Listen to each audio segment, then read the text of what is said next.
Very lovely. Hello, good afternoon. I'm Dr. Bera, belonging to School of Applied Sciences and Humanities of the Institute of Technology. Today's session or today's video lecture will be on two very important components of English language, rather two components which are very important while structuring a sentence, and they are phrase and clause. Now, if we come down to the definition of phrase is a group of words which do not have a meaning for itself, but when it is used in a sentence, it makes the sentence meaningful. So, phrase is a group of words but without a finite word. We do not find a finite word in a phrase, and when applied in a sentence, it makes the sentence meaningful. Now, there are three kinds of phrases. One is called adjective phrase, the next one is called adverb phrase, and the third one is noun phrase. So from the names themselves, we can understand the functions of each kind of phrase. If we come to adjective phrase, an adjective phrase is a group of words that does the work of an adjective. So we know that adjectives are used to describe anything, to modify, to qualify. So the function of or the role of an adjective phrase is the same. That is describing something, describing someone, describing a place, describing an animal, whatever it is. So if I come down to the example, if you take this example, a golden crown, the king has put on a golden crown. Now in this sentence, the word golden is the adjective because it is describing the noun crown. Now this golden is a word, it is not a group of words. Therefore, golden is an adjective as in part of speech. Now, if we have to convert it into a phrase, golden will be converted into made of gold. If I say a white elephant,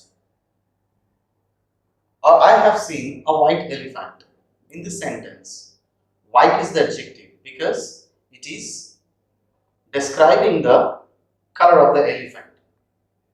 Now, if I have to break down this word into phrase, that I have to convert it into a group of words from a word, then it will become I have seen an elephant white in color. So this part white in color becomes a substitute for the word white, but this is not a word, this is a group of words. A group of words replacing a word. So that becomes another adjective phrase. Now let us come to adverb phrase. Just like adjective phrase, an adverb phrase is a group of words that does the work of an adverb. So what is the function of an adverb? The function of an adverb is to describe or modify or qualify a verb or an adjective.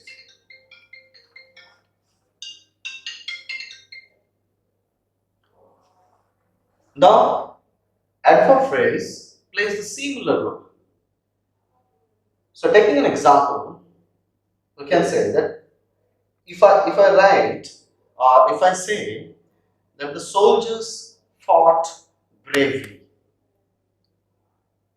So, this word bravely is the adverb that describes the kind of fighting or the kind of battle the soldiers have fought. Now, if we have to convert it into an adverb phrase, then we have to convert it into a group of words expressing the same meaning. So, bravely becomes in a brave manner or with bravery. And if I say he runs fast, so this word fast is an adjective here that is describing the speed or the pace of the person's sprint.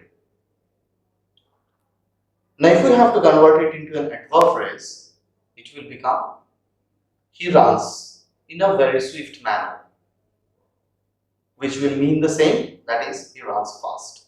So in a swift manner becomes an adverb phrase which can replace the adverb fast.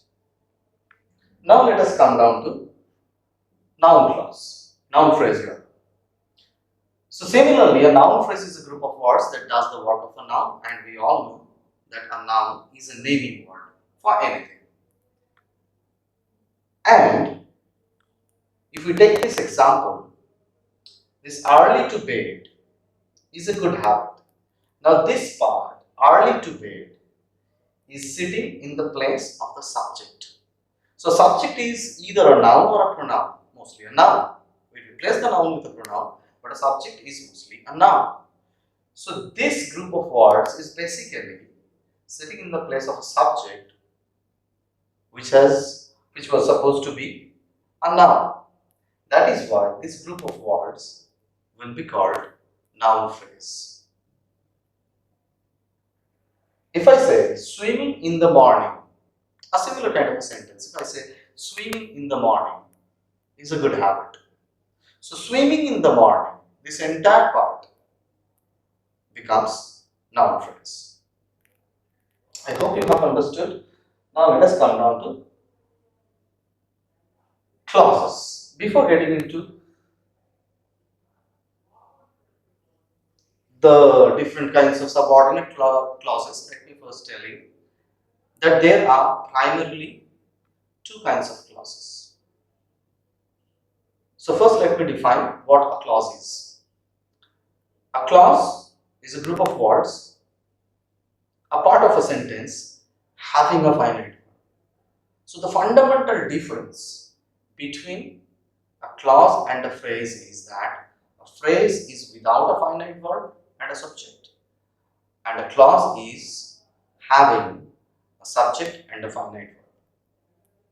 Now there are two kinds of clauses.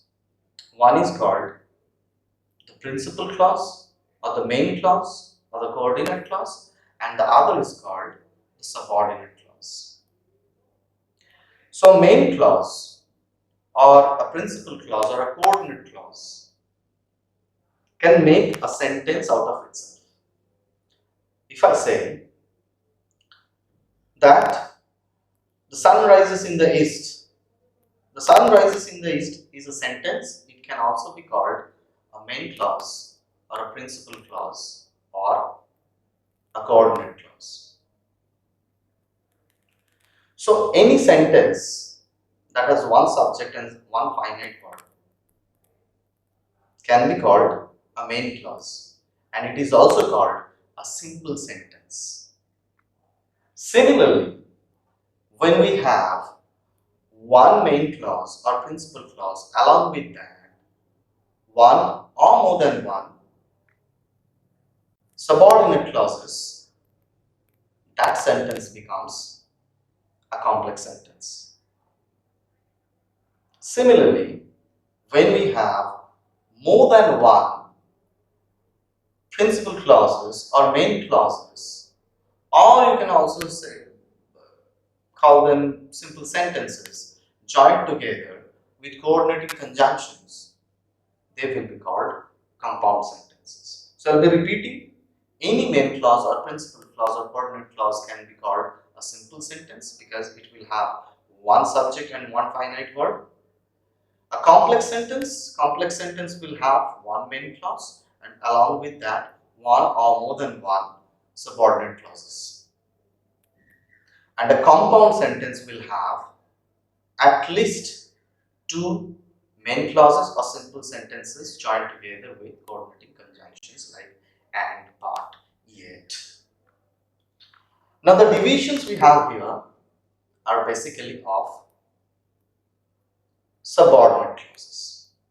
So what are subordinate clauses? Subordinate clauses are those which cannot be used as separate sentences, but they can be an integral part of a complex sentence, or even for that matter a compound sentence.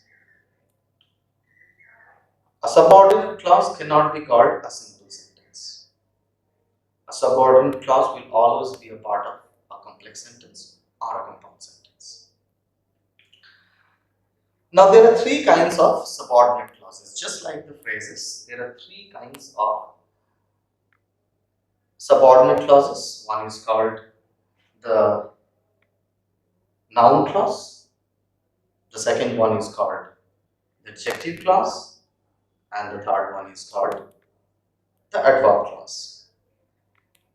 So what is a noun clause? Just like a noun phrase, a noun clause is a subordinate clause that does the work of a noun in a complex sentence.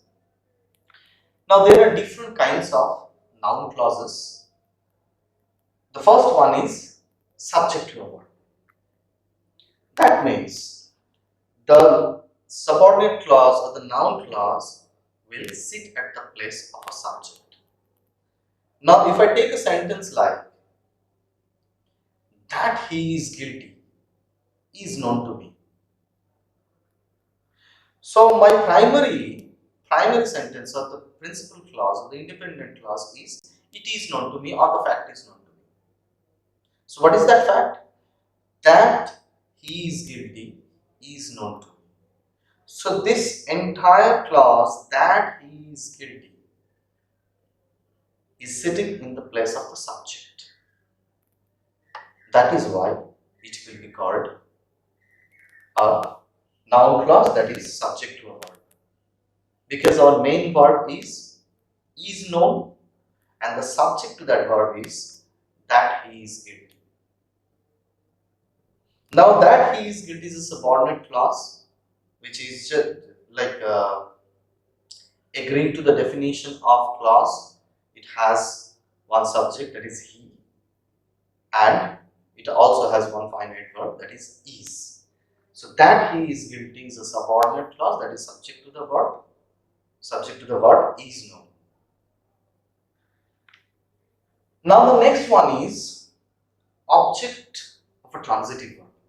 Now let me first explain what is a transitive verb. A transitive verb is a kind of a verb that will have an object to it. How do we find a transitive verb? If we question the main verb of a sentence with a what or who, and if we get an answer, that answer is the object of the sentence. If I say the birds fly in the sky, now if I ask the verb is fly, if I ask what, whom, we do not have an answer. But if I say I have a pen, so have is the finite verb here, main verb here. Now if I ask what do I have, there is an answer, that is the pen. So the pen is the object of the sentence. Now let us take an example of object to a transitive verb. If I say, if I convert the previous sentence into active voice, it becomes it is known to me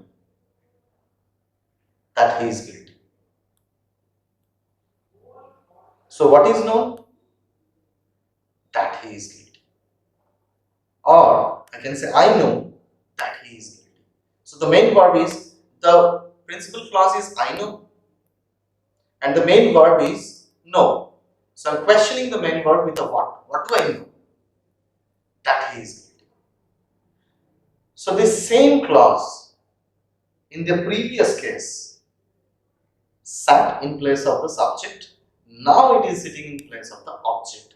That is why it will be called object to a transitive verb. The next one is object to a preposition. It will be playing the role, the subordinate clause, the subordinate noun clause will be playing the role of an object, but it will sit after a preposition. If you take a sentence like, I believe in what you say, or listen to what I say. So I believe in what I say. So what do I believe in? What do you believe in? Or what are you supposed to believe in? What I say. So this what I say is playing the role of an object. But it is not sitting just after the transitive verb believe. There is a preposition in between, that is in. And this particular object is sitting after the preposition in. That is why this particular kind of subordinate noun clause will be called object to a preposition. It is more or less similar to object to a transitive verb, because this is also sitting after a transitive verb, but not just after the verb. There is something in between, which is the preposition. That is why it is called object to a preposition. Now, similarly, another sentence that I have already mentioned, that is, listen to what I say. There is a similar case. Listen is the main verb here. What do we listen to? What I say. But again, there is a preposition in between, that is to. Listen to what I say. So this what I say, this subordinate noun clause is sitting after the preposition to, also sitting after the transitive verb listen. That is why it is sitting after a transitive verb, that is why it is object, but it is sitting just after a preposition, that is why object to a preposition. The next one is in apposition to a noun or pronoun. Now, apposition means sitting just after, placing just after. So the question is that if I take an example, that is, the fact that he is guilty is known to me. Now, I could have written the fact is known to me, but I want to elaborate on the fact. But if you observe minutely, you will find that the fact equals to that he is guilty. So the fact itself is that he is guilty. So fact is the noun, and that he is guilty is the noun clause, and they are sitting side by side. As I have already defined that apposition means sitting side by side, and apposition to a noun or pronoun. So fact is the noun here, just after which we have a noun clause. That is a group of words and having a subject and verb. So the fact that he is guilty is known to me. Here, that he is guilty is a noun clause, but it is in apposition to a noun or pronoun. The final one in noun clause is complement to a word. Complement means something that completes, that finishes. Now, this is particularly used when the main verb is a be verb.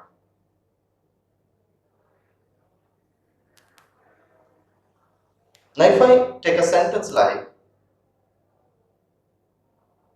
this is what I have mentioned in the class. Now, the main verb in the sentence or the verb of the principal clause is. But if I say this is, this does not complete the sentence. There must be something after is that will complete the sentence. Now, in case, say for example, object to a transitive verb. If I say I know that he is guilty, I know can be a complete sentence. But the moment I say this is, the use of be verb always keeps something incomplete. So whatever comes after be verb to complete the sentence, it is called a complement. Now this noun clause, this is what I say. Now this what I say comes after the be verb. That is why, and completing the sentence. That is why this is what I have mentioned in the class. This what I have mentioned in the class will be called a complement to a be verb or a verb because it is completing the sentence. Next we come down to adjective clause. Adjective clause is very easy to understand and it does not have any such classification. So an adjective clause is in a complex sentence is a subordinate clause which does the work of an adjective, that is describing something or someone.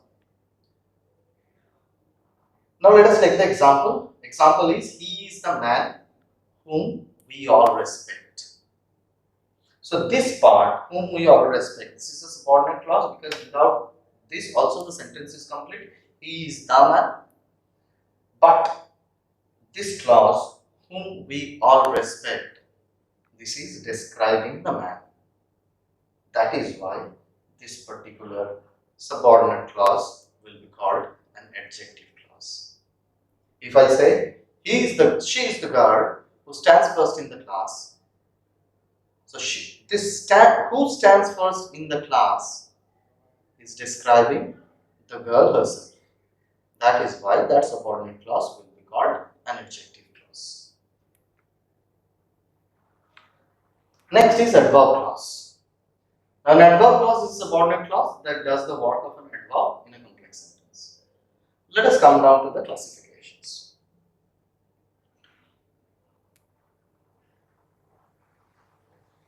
Adverb clause of time. So we will have from the classification itself we can understand that this particular kind of adverb clause will denote time. So if I say he entered my room while I was studying. So when did he enter my room? While I was studying. So this is denoting time.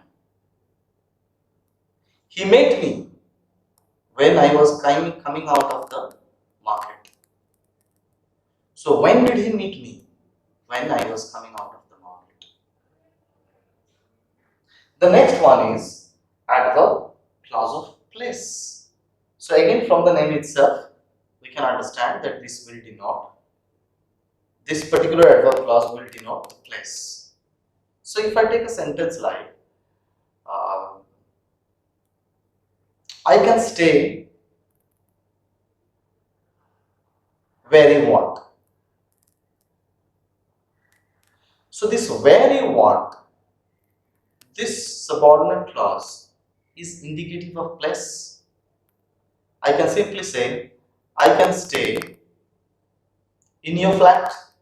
So this in your flat is an adverb phrase.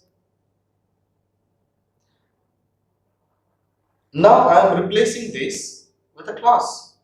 I can stay where you want or wherever you want. So this wherever you want becomes indicative of place. That is why this particular kind of adverb clause will be called adverb clause of place. The third one is adverb clause of purpose. We all know the meaning of the word purpose. That is, whenever we do some work, we have a goal in mind that we want to achieve this. That is the purpose of that particular work. Now, if I say he is studying very hard so that he could crack the exam. Now, he is studying very hard so that he can crack the exam. He is studying very hard is my main clause. So that he can crack the exam. So what is the purpose of him studying very hard? The purpose is to crack the exam. He is practicing very hard so that he comes first in the race. So what is his purpose for practicing very hard? The purpose is to come first in the race. So that part, so that he can crack the exam, is telling about the purpose of studying hard. That is why it will be called adverb clause of purpose. There is one more trick to it. Understanding or identifying adverb clause of purpose is very easy. Whenever we find these two words, so and that, sitting side by side, together, sitting together, the clause after that will always be adverb clause of purpose. Then there is adverb clause of reason. This is very easy to understand. Uh, Always we use this particular sentence, particularly the students use this in the sentence, sir, I could not come to college yesterday because I was ill. So what is the reason for him not coming to the class yesterday? The reason is that he was ill. So this part, because I was ill, becomes the reason for him not coming to the class yesterday. So that becomes adverb clause of reason. We can use coordinators like because, we can also use since, we can also use as, they will all mean the same. I could not come to the class yesterday since I was ill. I could not come to the class yesterday as I was ill. I could not come to the class yesterday because I was ill. They mean the same and they indicate that they all are adverb clauses of reason. Now let us come down to adverb clause of condition. From the word itself, we can understand that some condition will be set to do something, to complete something. So if I say, if it does not rain today, I'll go to the football ground. So what is the condition for me to go to the football ground? The condition is, it should not rain. So this part, if it does not rain today, is the adverb clause of condition because it is indicative of condition. It is setting a condition for me to go to the football ground. Now, you can use words like unless. Unless you come to the theory class, I'm not going to allow you to enter the practical session. So again, there is a condition for you to enter the practical session. What is the condition? Unless you come to the theory class. So you coming to the theory class is the condition for you to attend the practical session. That is why it is called adverb clause of condition.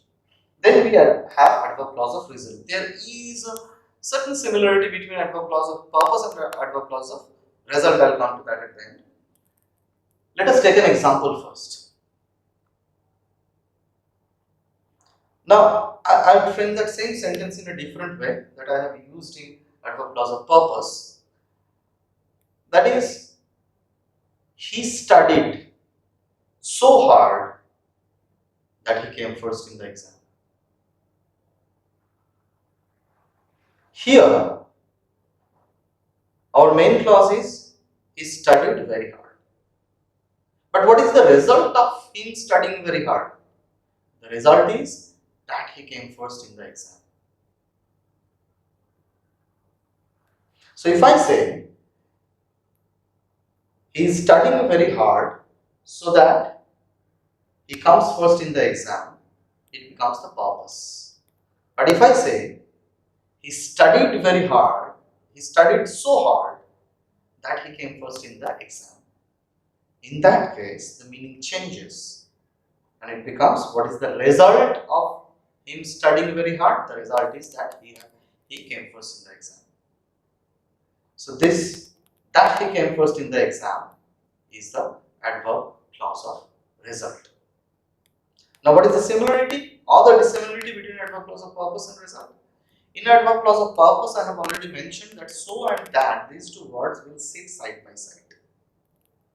But in adverb clause of result, they will be sitting at different places. He studied so hard. So there is no that after so.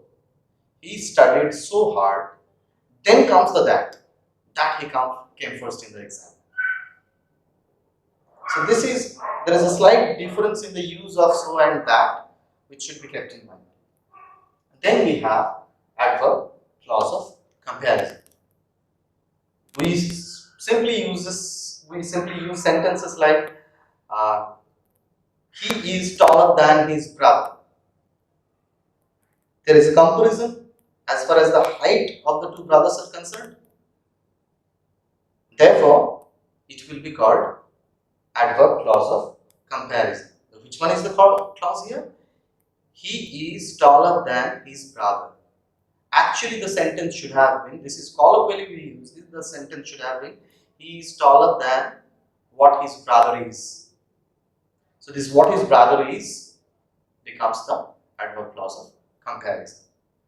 Now, coming to the last one today, that is adverb clause of concession. Whenever we are studying adverb clause of concession, we should keep in mind that there should be an sense of opposition. There is an opposite sense in the sentence.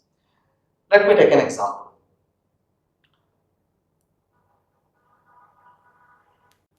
Though he is not very talented,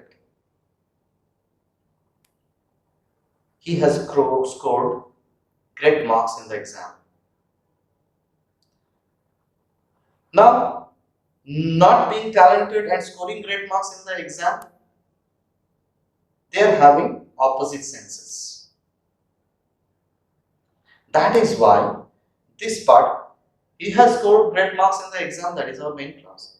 Now this part, though he is not very talented, is showing the opposition to the last part, to the main clause, that is, he has scored great marks in the exam.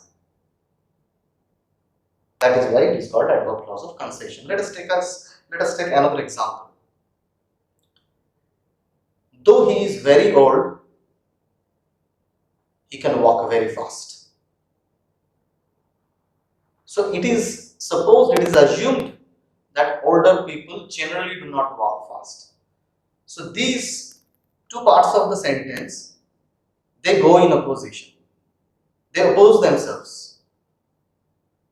That is why this part, though he is very old, will be called adverbial clause of concession. Hope the session was very good. Hope you have all understood. Thank you so much.